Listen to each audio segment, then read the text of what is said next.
কিরে আমার সবাই অনেকদিন পর এক জায়গায় হলাম, কিছু তো বল। এই তোরা হয়তো হাসতো, আমি লিখে স্টোরি দেবো।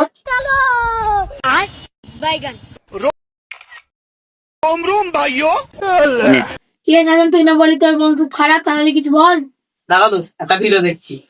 এই দেখ বিড়ালটা কি সুন্দর নাচছে। কিরে আমি তোকে বিড়ালের কথা জিজ্ঞাসা করছি, আমি তোকে তোর কথা জিজ্ঞাসা করছি। দাঁড়া ঠান্ডা না আসি, যা।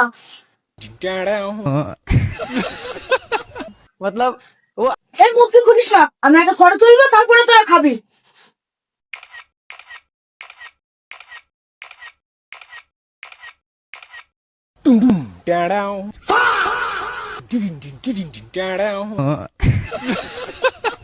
मतलब এই তুই আর ফোন বের করলি কেন?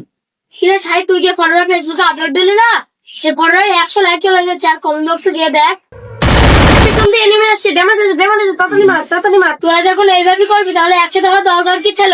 তোরা তো ঘরে বসে চ্যাট করতে পারতি। আমার কথা কেউ কানে দেখছি না, থাকবোই না কেন। আরে দোস্ত রাগ করছিস কেন? নে ফোন টিপছি, কি বলবি বল।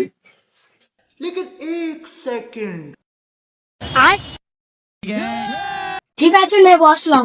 আমরা অনেকদিন পর এক জায়গায় এলাম, কার কি কথা আছে বল। আমাদের কোনো কথা নেই, তোর কোনো কথা থাকলে বল। আমরা এখানে আড্ডা দিতে আসিনি, আমরা আড্ডা ফটো তুলে পৃথিবীকে দেখাতে চাইছি যে আমরা যে কতটা সুখে আছি। বর্তমান যুগের মানুষ যা করে আর আগেকার যুগের মানুষ যা করতো, এখনকার যুগে সবার হাতে ফোন আর ফোন। আর আগেকার যুগের বন্ধুরা এক জায়গায় হলে একটা আলাদাই মজা থাকতো, গল্প গুজব করতো।